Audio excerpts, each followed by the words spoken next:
Good morning, my dear student. I'm Dr. Kiran Ramrao Borkar. Now today I'm going to discuss about the digestive system of pila. The digestive system of pila consists of tubular alimentary canal, a pair of salivary gland and large digestive. Okay. So we see here the first one is that the tubular alimentary canal. Okay, look at this. This alimentary canal is distinguished into three regions. That is foregut. It is also called as a stomatium, including the buccal mass and esophagus. Then second part of the alimentary canal is that the midgut, and this midgut it is also called as a mesenteron and consisting of stomach and intestine. And third part of the alimentary canal is that the hind gut. It is also called as a proctorium, comprises the rectum, and the midgut alone is lined by the endoderm, while other two are lined by the ectoderm. Okay, so now we see here first one is that the foregut. Foregut include, look at this foregut include the mouth. Okay, include the mouth, then buccal mass and esophagus. Okay, this is the foregut. So we see here about this mouth. The mouth is a narrow vertical slit situated at the end of the snout. At the end of this snout, and there are no true lip, but the plicate edges alone serve as a secondary lips. Okay. Then next one is that the buccal mass. The mouth lets into the large cavity. Okay.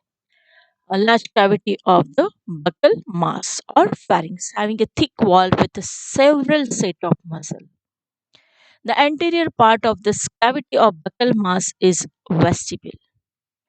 Behind the vestibule are two jaws hanging from the roof of the buccal mass, and the jaws bear muscles and their anterior edges have teeth-like projection for cutting of vegetable food. Okay. Uh, Now about this buccal cavity. Behind the jaw is a large buccal cavity.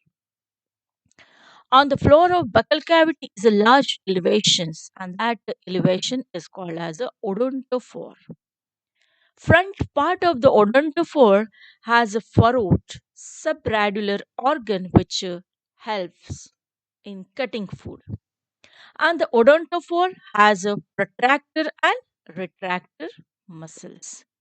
Okay, protractor and retractor muscles and two pair of the cartilages, a pair of triangular superior cartilages which project into the buccal cavity, and pair of large S-shaped larger cartilages. Okay, this is about the buccal cavity.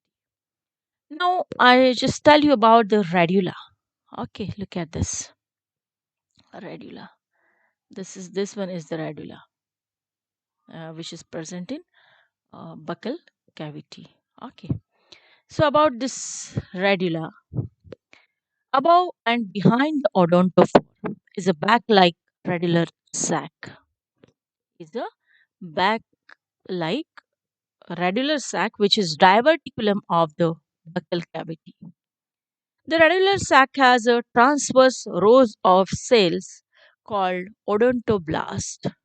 Okay, transverse rows of cells called as a uh, odontoblast. Inside the radular sac is a radula, which is a characteristics of the mollusk. And the radula is made up of many transverse rows of teeth. Look at this. Okay. And each rose has a seven teeth. Each rose has a seven teeth, two marginal and one lateral tooth on each side, and a central or Rachidian tooth in a middle, thus giving a formula 2 1 1 1 2.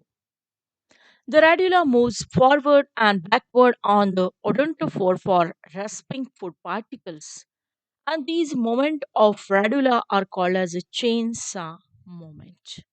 Okay, you can see here this picture. Okay, this is also the position of radula on the odontophore. And this teeth is made up of chitin, which is reinforced by hardened protein, and they have sharp cutting projection, which act like a file and rasp vegetable peel.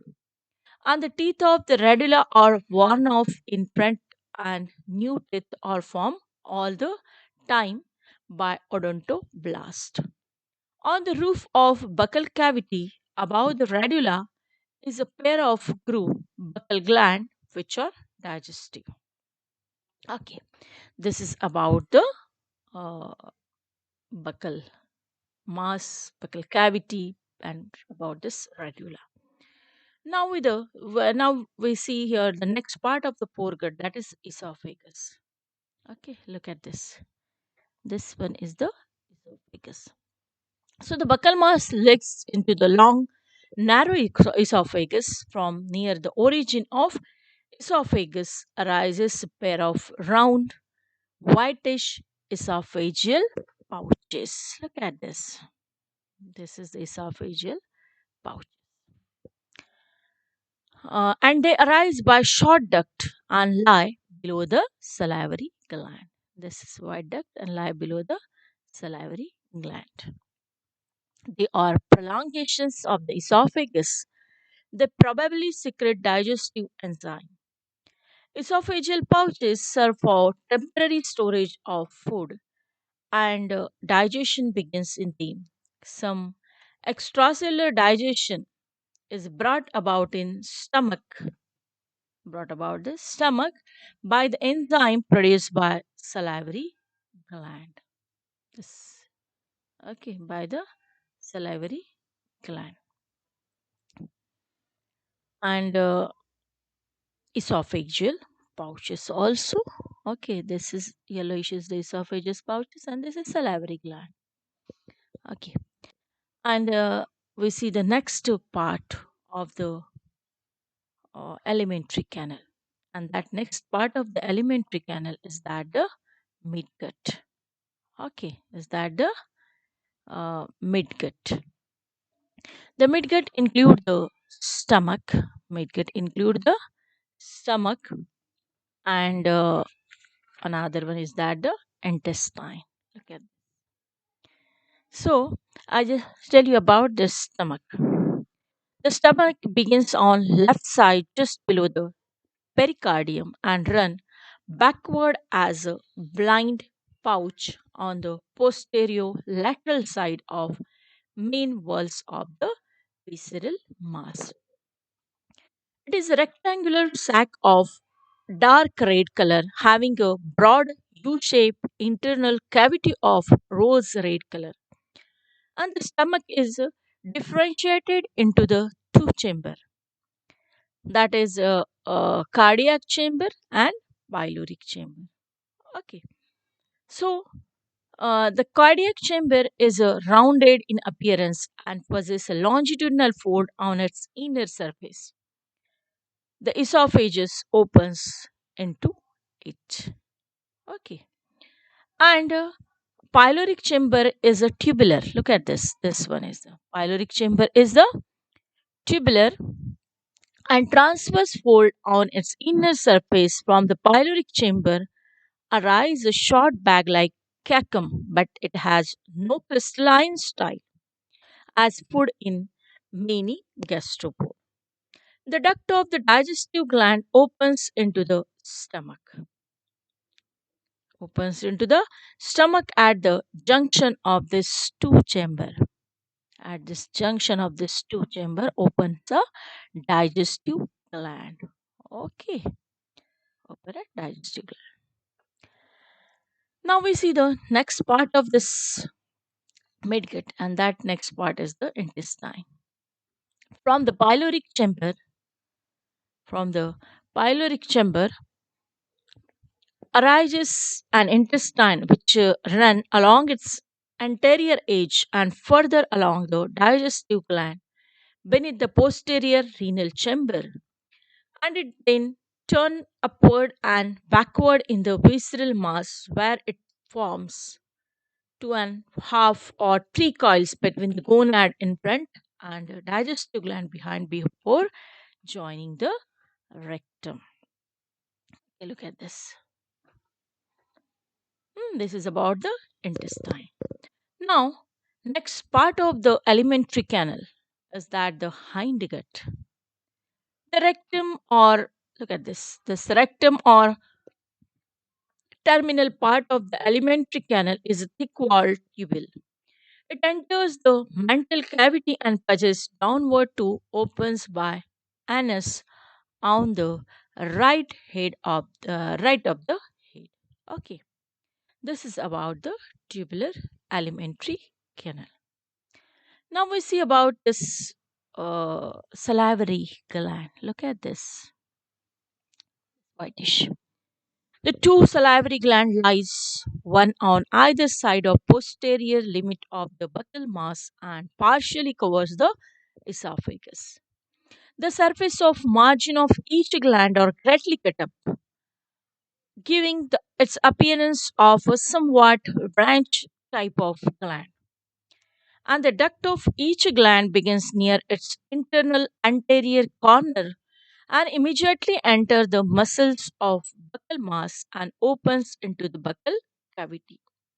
The secretion of salivary gland contain mucus and enzyme which digest starch. The mucus lubricates the radula and help in the transport of food. Yes, okay. Mucus lubricate the radula and helps in transports of this food. And next one is that the digestive gland. Okay, the duct of the digestive gland opens into the junction of stomach and intestine and somewhat in this coiling also. Okay, so digestive gland often referred to as a liver or hepatopancreas. Look at this. Look at this picture of this digestive gland. Look at this hepatic or digestive gland, which is present on this region. Okay, so I'm telling about this digestive gland. The digestive gland, often referred to as a liver or hepatopancreas or phyla globosa, is a somewhat triangular plate or cone with very convex outer and more or less flattened inner surface, and the cone is spirally coiled from the tip inwards and downwards following the whorls of shale. The gland is a brownish to dirty green color and is quite soft when fresh. Two main ducts arise from the two main lobes of digestive gland, and these ducts unite just before reaching stomach to opens into the common aperture. Okay, opens into this common aperture.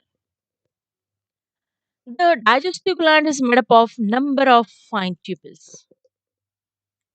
Okay, this digestive gland uh, is made up of number of fine tubules bound together by connective tissue, and these tubules unite with one another to form larger tubules, which terminate in two main ducts corresponding to main lobe of the gland.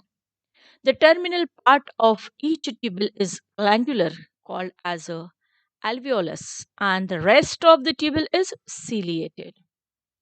The alveoli have three kinds of cell.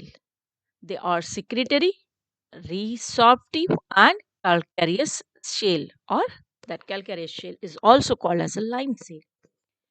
The secretory cell produce a brown liquid containing an enzyme and which dissolve cellulose of plants in the stomach, converting into the pulp.